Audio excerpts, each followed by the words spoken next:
নমস্কাৰ বন্ধুসকল, আজি কেমেৰা সন্মুখলৈ আহিছোঁ প্ৰথম আৰু সমূহ অসমবাসীলৈ আজি নাঙল বিহুৰ শুভেচ্ছা যাচিলোঁ আৰু মোৰ ভাইটি পৰমানন্দ শইকীয়াৰ ঘৰলৈ আহিছোঁ। আমি এই প্ৰকৃতিৰ মাজত থাকি আজিৰ দিনটোৰ বিষয়ে কথা কি কেনেকুৱা আমাৰ প্ৰথম প্ৰতিক্ৰিয়া কি হ'ব ৰাইজৰ এই বিষয়ে জানিবলৈ এই ভিডিঅ'টো প্ৰস্তুত কৰিছোঁ। পৰমা আৰম্ভ কৰা। নমস্কাৰ, মই পৰমানন্দ শইকীয়া। প্ৰথমতে আমাৰ ৰঙালী বিহুৰ শুভেচ্ছা জনাইছোঁ সকলোকে আৰু আজি নাঙল বিহু, গতিকে নাঙল বিহুৰ শুভেচ্ছা জনাইছোঁ। এতিয়া কথা হ'ল কি, বিহুৰ কথা কওঁ। বিহু নাঙল বিহু বুলি কৈছে যদিও নাঙলটো আজিকালি আছে জানো? নাইকিয়াই মানে এতিয়া দেখিছোঁ বৰ এটা সাংঘাতিক ধৰণৰ কথা। যিহেতু আমাৰ অসমীয়াৰ কৃষ্টি ৰঙালী উৎসৱ বহাগ বিহুৰ এই নাঙল বিহুৰ দিনা অতি দুখেৰে জনাওঁ যে আজিকালি গোটেই সমাজত মানে নাঙল হেৰাই গৈছে। আমি আগতে পথাৰত হাল বাইছিলোঁ, এতিয়া আলু খানোতেনে দুই জেগাত দেখা পায় আলু শিৱলি দিবলৈ অকণমান ডাঙৰ ৰায়। আচলতে নাঙল বিহুটোৰ জেগাত আমি এতিয়া ট্ৰেক্টৰ বিহু পাতিব পাৰি আৰু তাৰমানে এতিয়া সেই গৰু বিহু বুলি ক'লে এতিয়া গৰুও নাইকিয়া হৈছে সমাজত। সেইটো এটা আচলতে আমাৰ সমাজৰ কাৰণে এটা অকণি সংকেত। তাৰমানে বিহু হ'ল প্ৰকৃতিৰ লগত জড়িত উৎসৱ। আগৰ বিহু যি আছিলে সকলোৱে একেলগে কৃষি কৰিছিলে।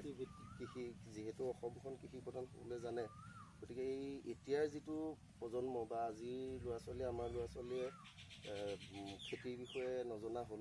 নাঙলটো বহুতে চিনিয়ে নোপোৱা হৈছে আৰু মানে গছ আমাৰ থলুৱা গছবিলাকৰ বিষয়ে নাজানে কোনজোপা কি গছ বা কোনজোপা ফুল কেতিয়া ৰুৱে এই বিষয়বস্তুবিলাক মানে প্ৰায়বিলাকে মানে নাজানে আৰু এতিয়া আমাৰ শিক্ষা ব্যৱস্থাত এই বস্তুটোৱেই নাই। তাৰমানে এতিয়া কৃষি যিহেতু অসমখন কৃষি প্ৰধান ৰাজ্য, গতিকে এতিয়া যদি আমি বিহুটোৰ লগত জড়িত হওঁতে এই কৃষিৰ বিষয়ে নাজানো বা কৃষি কৰিবলৈ আমি বাদ দিওঁ, তেতিয়াহ'লে এইটো এটা ভৱিষ্যতে মানে আমাৰ এই প্ৰজন্ম বা আমাৰ এই অসমখনৰ কাৰণে এটা বেয়া সংকেত আহি আছে। আমি প্ৰত্যেকেই মোৰ মতে এতিয়াও সময় যোৱা নাই। আজিকালি পথাৰলৈ কোনো ননমা হ'ল। এতিয়া আচৰিত কথাটো হৈছে কি, আমাৰ পথাৰবিলাকত কোনে খেতি কৰিছে এইবোৰ চিন্তা কৰিবলগীয়া কথা। সকলোৰে মানে আমাৰ নিজৰ মাটিখিনি আমি লোকৰো নহয়, আমাৰ নিজৰ সেইটো তাতকৈও ডাঙৰ কথা। আমাৰ দেউতাহঁতে যিহেতু পথাৰত হাল বাইছিলে, তাৰপিছতে আমি সেই তেনেকৈ শিকিলোঁ।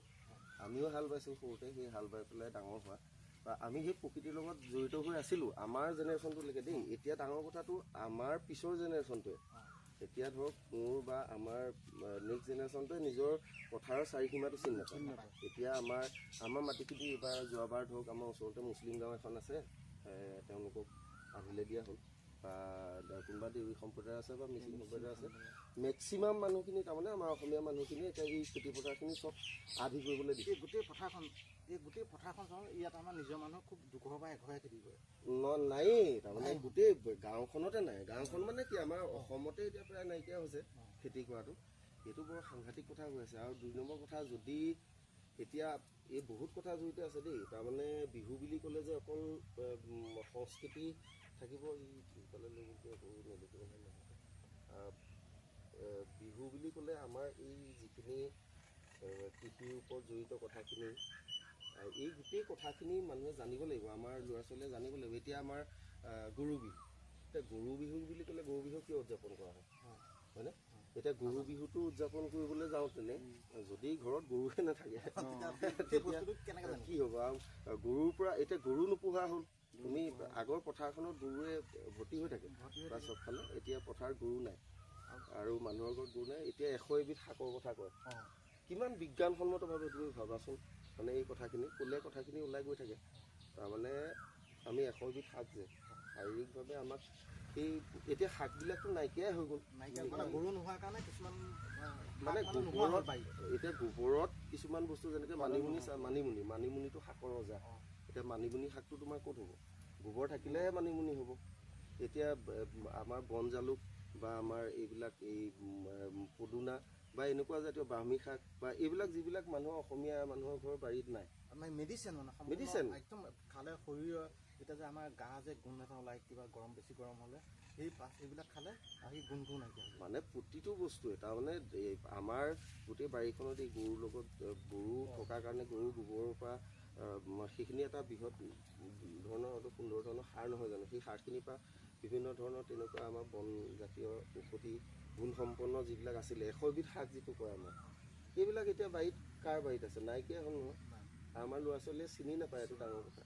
এতিয়া বিশেষকৈ আমাৰ থলুৱা গছ আৰু যিখিনি ফুল এনেই সৰ্বসাধাৰণ ঘৰবিলাকত আগতে কিমান ধুনীয়া লাগে। আমাৰ গেটবিলাকত এই যে কাঁইটীয়া গছ এই ফুলবিলাক আছিলে, সেইবিলাক এতিয়াতো নাই হয়নে? এই গোলাপ ফুলবোৰ আমাৰ থলুৱা গোলাপ কিছুমান আছিলে, এইবিলাক নাইকিয়া হৈ গ'ল। এতিয়া নাৰ্চাৰীবোৰকে সেই আমাৰ বাৰীত হোৱা যে আমাৰ টিলিঙা ফুল কওঁ, ৰঙা ৰঙা ফুলে যে, এই ফুলবিলাক এতিয়া মানে নাৰ্চাৰীবোৰত বেচে বাহিৰতো 500 টকা। এতিয়া সেইখিনি কথাই আৰু কিমান এটা ধৰণৰ চাওকচোন, মানে শাৰীৰিক পৰিশ্ৰমটো এই জেনেৰেশ্যনটো মই কালি অনুভৱ কৰিছোঁ এটা কথা দেই, মই লগৰ কেইজনৰ লগত পাতিছোঁ। চাবা আমি যেতিয়া বিহু মাৰিছিলোঁ মনত পেলোৱাচোন, তাৰমানে প্ৰথম ঘৰত বিহু মাৰোঁতেনে আমাৰ যিটো এনাৰ্জি আছিলে, আমি ৰাতি দিনৰ আমি প্ৰায় 12-1 বজাৰ পৰা বিহু মাৰোঁ আৰু ৰাতি আপোনাৰ 11-12 বজালৈকে আমি বিহু মাৰোঁ।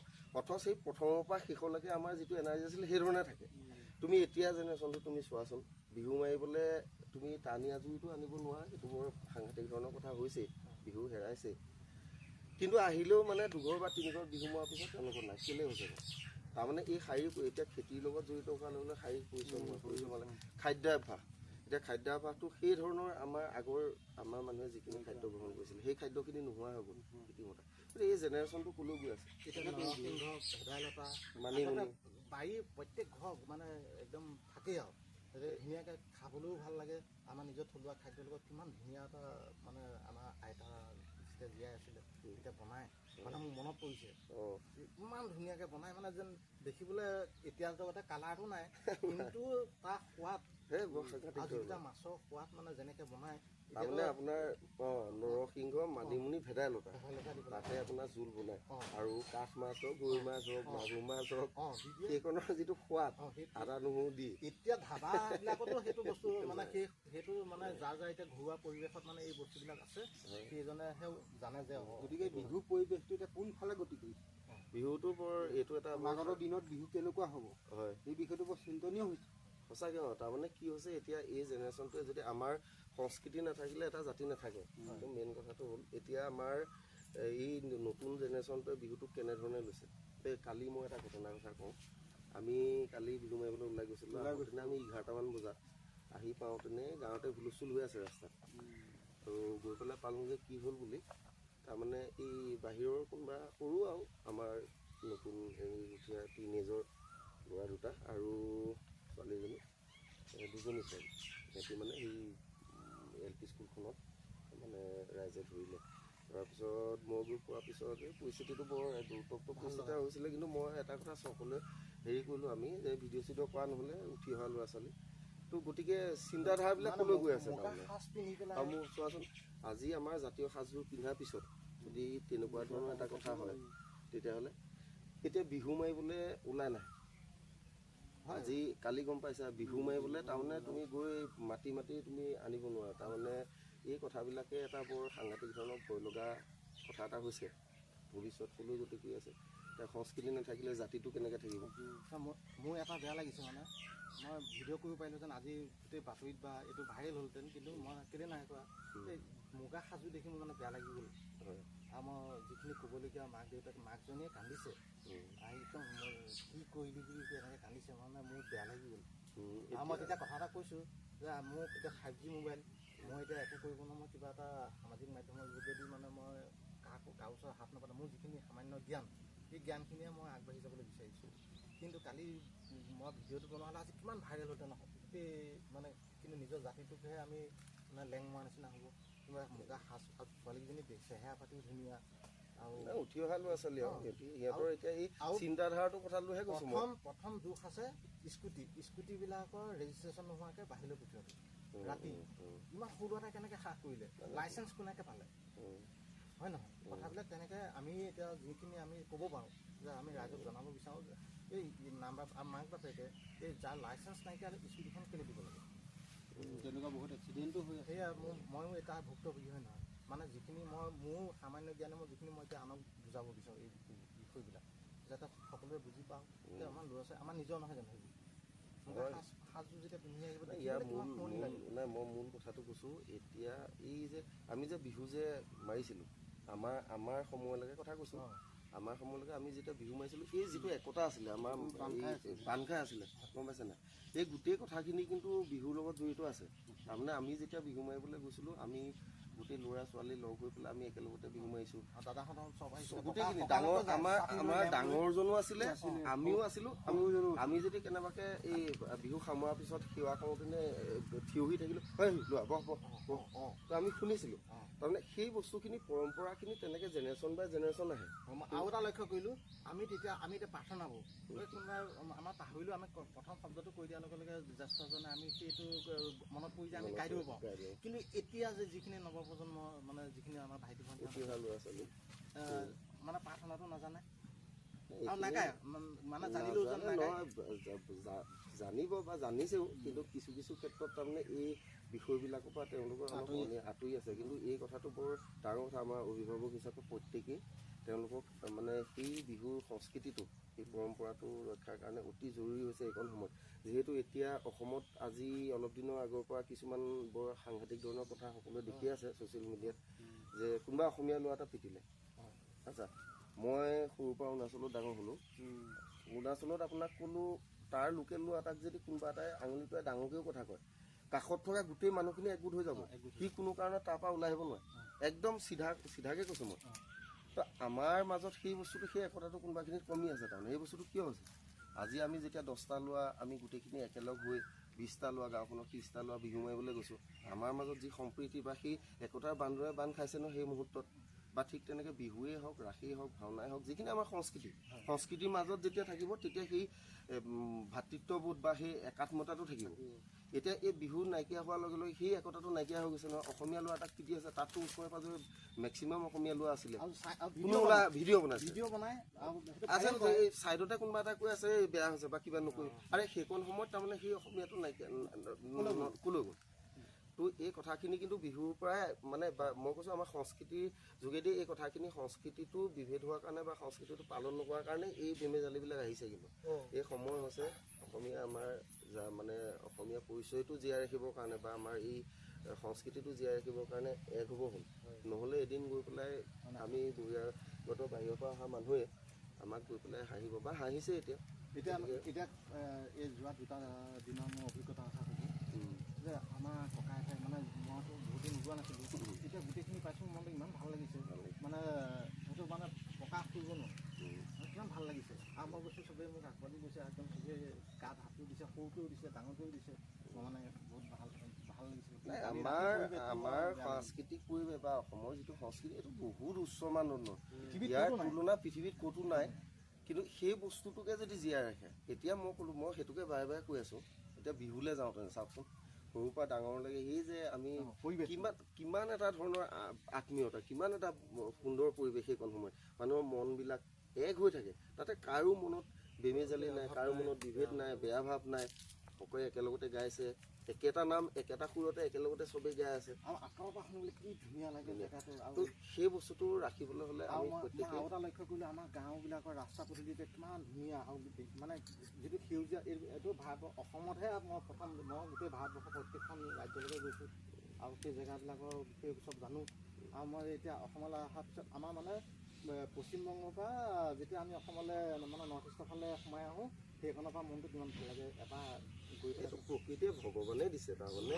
কি নাই সঁচাকৈ মানে এতিয়া যিবিলাক যুদ্ধ লগা দেশবিলাকত বাহিৰৰ মানে পশ্চিমীয়া দেশত যুদ্ধ লাগিছে তাত কিন্তু তেলৰ মূল্যটো নাই কিন্তু পানীৰ মূল্য বেছি হয়নে আমাৰ ইয়াত আকৌ পানী তেল চব আছে আৰু প্ৰকৃতিয়ে কি একদম সুন্দৰ বাতাবৰণ এতিয়া ডাঙৰ কথাটো হ'ল এই আমাৰ সংস্কৃতিৰ যোগেদি আমি সম্পদ প্ৰকৃতি সকলো ৰক্ষা কৰিব লাগিব সংস্কৃতি জীয়াই থাকিলে প্ৰকৃতি জীয়াই থাকিব প্ৰকৃতি জীয়াই থাকিলে আমাৰ সম্পদ গোটেইখিনি জীয়াই থাকিব গতিকে এইটোৰ লগত সেইটো পাৰস্পৰিক সম্পৰ্ক আছে নহয়জানে এতিয়া ধৰক যেনেকৈ বিহুটোৰ লগত আমাৰ অৰ্থনীতিৰ সম্পৰ্ক আছে গতিকে এই বিষয়বিলাক আমি চিন্তা কৰিব হ'ল এতিয়া এই নতুন প্ৰজন্মক সকলো আমি এক হৈ পেলাই আমাৰ প্ৰথম এই কৃষ্টি সংস্কৃতি এইখিনি ৰক্ষা কৰিব লাগে আজি নাঙল বিহু এতিয়া পথাৰত ডাঙৰ কথা হৈছে আগতে এই বিহু আগত এই পথাৰত এচাহ হ'লেও মানে হাল বাই আমি মাটি কঢ়াওঁ আৰু কঠীয়া তুলিটো 2-3 চাহ হৈ থাকে মানে তাৰমানে তাৰো এটা বিজ্ঞানসন্মত কথা আছে যে এতিয়া এই যিটো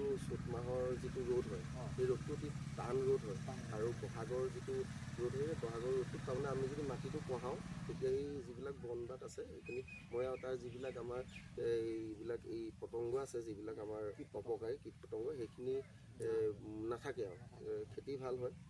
তো এতিয়া নাঙল নাইকিয়া হ'ল, এতিয়া ট্ৰেক্টৰ আহিলে, ট্ৰেক্টৰ অহাৰ লগে লগে ট্ৰেক্টৰ অহাটো বাৰু এইটো বিজ্ঞানসন্মতভাৱে কিছু উন্নতি হৈছে বুলি ধৰিলোঁ। এতিয়া 2 নম্বৰ কথাটো খেতিয়ে নকৰা হ'ল নহয়, খেতি নকৰা হ'ল আৰু মানে আগতে গৰু আছিলে তেতিয়া পথাৰত গৰুবিলাক থাকিছিলে, তেতিয়া যিটো গোবৰ যিটো সাৰত যিটো খেতি হয় এতিয়া আমাৰ মাটিবিলাক ইমান ধুনীয়া সোণতলীয়া হয় নহয়। এতিয়া ইউৰিয়া এচাটি নমাৰিলেও খেতি নহয়। এতিয়াতো একদম আমি চকুত দেখি থ'লে কিমান ধান হয়, একেবাৰে লহ পহকৈ হৈ থাকে আৰু কিমান ধুনীয়া। মই ইয়াৰ পিছত ভিডিঅ' যেতিয়া আমি ইয়াত খেতিৰ পথাৰবোৰ দেখুৱাম তেতিয়া মানে আমাক দেখি থকা হ'লে মনবোৰ ক'ব সঁচাই যে এনেকুৱা এটা গাঁৱলীয়া পৰিৱেশ কিমান ধুনীয়া। মই মানে সেয়া আমি বাকী প্ৰকাশ কৰিব নোৱাৰোঁ মানে গোটেই কথাবোৰ। তেতিয়া ভিডিঅ' যেতিয়া নেক্সট আমি ভিডিঅ'ত মানে আমাৰ খেতি পথাৰখিনি আমি কৰাৰ পৰা মানে ট্ৰেক্টৰে হাল এই বস্তুবোৰ দেখুৱাব লাগিব আৰু আমি সকলো ওলাই আহিব লাগিব যে হয় আমাৰ নিজৰ খেতি নিজৰ মাটি, কাৰণ পিতৃপুৰুষসকলে ইমান ধুনীয়াকৈ নিজৰ সম্পত্তিখিনি দি থৈ গৈছে। আমিতো কাৰো ওচৰত হাত পাতি খাব নালাগে, আমি কৰিব লাগে আৰু ধুনীয়াকৈ আমাৰ যোনফালে যায় শিক্ষা সংস্কৃতি নাটক বা আমাৰ এইটোত আমাৰ আছে চহকী হয় নহয়। এতিয়া এই মই যে যোনখিনি ভিডিঅ' আমাৰ স্কুলৰ আমাৰ ফাউণ্ডেশ্যনৰ হওক বা আমাৰ বিমলা মাষ্টৰৰ যিখিনি ভিডিঅ' এতিয়া মানুহে চাওঁতে তোমাৰ কিমান ভাল লগা পৰিৱেশ। এতিয়া আমাৰ মুঠতে মূল কথাটো হ'ল কৃষ্টি সংস্কৃতি সকলোৱে মিলি জীয়াই ৰখাটো আমাৰ দায়িত্ব। আৰু এতিয়া অকল গাই থাকিলে নহ'ব, পথাৰ আমাৰ বজাৰ আমাৰ লোলে হেংদাং আছে, হেংদাং লোৱা নাই, লোলে হেংদাং ৰক্ষা নাই, এইবিলাক জয় অসম ৰাস্তাত চিঞৰি থাকিলে নহ'ব। মানে কৰ্মৰ যোগেদি আমি সংস্কৃতিৰ মাধ্যমেৰে তো এই বস্তুখিনি আমি আগুৱাই যাব লাগিব। এতিয়া এই ইয়াতে বিভিন্ন ধৰণৰ গছ ইমান ধুনীয়াকৈ মানে এইটো আৰু সম্ভৱ এবছৰৰ পিছতে দেখিবলৈ কিমান ধুনীয়া লাগিব এই পৰিৱেশটো। মই ৰুইছোঁ এতিয়া আপোনাৰ ধৰক ইয়াতে যিখিনি আমাৰ থলুৱা ফল মূল হওক বা থলুৱা যিখিনি আছে, এতিয়া আপোনাৰ লেটেকু, পনিয়ল, আমলখি, জলফাই, শিলিখা, নাচপতি, কঁঠাল, লিচু, ৰসদৈ, আপোনাৰ প্লাম মানে আহোম বগৰী, নৰা বগৰী এতিয়া হৈছে কিছুমানে নৰা বগৰী এতিয়া লাগি আছে, বেল আৰু এইজোপা আপোনাৰ ইলাচি, এনেকৈ এই ৰঙা টেঙামৰা আছে, তাৰপিছত চজিনা, তাৰপিছত নুনি। এই নুনি গছটো লাগে, এইটো আকৌ ডাল লাগিছিলে এতিয়া চৰাই খালে। এইটো ডাল কাটিও ইয়াৰ ডালৰ পৰা হয় মানে এতিয়া আমি বনাম মানে এই বস্তুবিলাক মানে পিছৰ নেক্সট সেইখিনি গৈ আছোঁ মানে বাকী গোটেইখিনি মই ৰাখিব চেষ্টা কৰিছোঁ। আছে এইফালে আমাৰ গোটেই বস্তুখিনি আছে, হেৰিৰ পৰা ধৰি নৰসিংহ, ভেদাইলতা, মানিখিনিৰ পৰা ধৰি মানে এতিয়া আটলাছৰ গছ আছে, গোল নেমু আছে, নেমু আছে, তাৰপিছত বাকী আপোনাৰ আমটো লাগি আছে চাপৰতে, তাৰপিছতে বাকী নাৰিকল মানে পৰিৱেশটো আৰু 1 বছৰৰ পিছত মানে এইকণ জেগাত মানে এনেকুৱা এটা পৰিৱেশ হ'ব মানে ভাল সৃষ্টি হ'ব যেন লাগিছে। সৃষ্টি মানে কি আৰু মই বিশেষকৈ সংস্কৃতিৰ লগতে জড়িত। মই নাটকেই মোৰ প্ৰাণ, নাটক কৰিয়ে ইমান দিন নাটকেই কৰি আছোঁ, নাটক চিনেমা চিৰিয়েল লগতে। গতিকে সংস্কৃতি ভাল পাওঁ আৰু কৃষ্টি আমাৰ তেজতে আছে। গতিকে সেইখিনি এতিয়া এই বস্তুবিলাক দেখি পেলাই মনত অলপ কষ্ট হয়। বিহু মাৰিবলৈ লোৱাবিলাক ওলাই নাহে, একেলগ গোটেই গাঁওখনত তোমাৰ 200-150 মানুহ আছে, অথচ বিহু মাৰিবলৈ যাওঁতেনে 6টা 7টা 10টা লোৱা লৈ পেলাই বিহু মাৰিবলৈ যাবলগীয়া হয়। তো সেই কথাখিনি চিন্তা কৰিবলগীয়া সময় হৈছে। এতিয়া অসমীয়া সংস্কৃতি থাকিলেহে জাতি থাকিব, সংস্কৃতি হ'ল জাতিৰ মেৰুদণ্ড। গতিকে সংস্কৃতি ৰক্ষা কৰক প্ৰত্যেকেই। বিহুৰ সময়ত আমি সদায় কাম কৰিয়ে থাকোঁ, সদায় আমি বিভিন্ন ধৰণৰ চিন্তা নিজৰ ব্যক্তিগতভাৱে প্ৰত্যেকেই এটা বৃত্তিত জড়িত হৈ থাকে। তাৰ মাজতে আমি বিহু 3 দিন 4 দিন, আমি বহাগ বিহু 7 দিন বা মাঘ বিহু আমি 2 দিন বা কাতি বিহু 1 দিন, এই সময়কণ যাতে আমি সকলোৱে এক হৈ অন্তত উদযাপন কৰিব লাগে। জাতিৰ যোনটো আচল পৰিচয় সেইটো উদযাপন কৰিব লাগে। সকলোৱে আহক আৰু এইখিনি কথাকে ক'লোঁ আৰু বাকী সকলোলৈকে আকৌ বহাগ বিহুৰ শুভেচ্ছা জনালোঁ। সকলোৰে দিনবিলাক সুন্দৰ হওক, নতুন বছৰটি হাঁহি আনন্দ ফূৰ্তিৰ মাজেৰে সমৃদ্ধিশালী হৈ পৰক, তাৰে কামনাৰে ধন্যবাদ।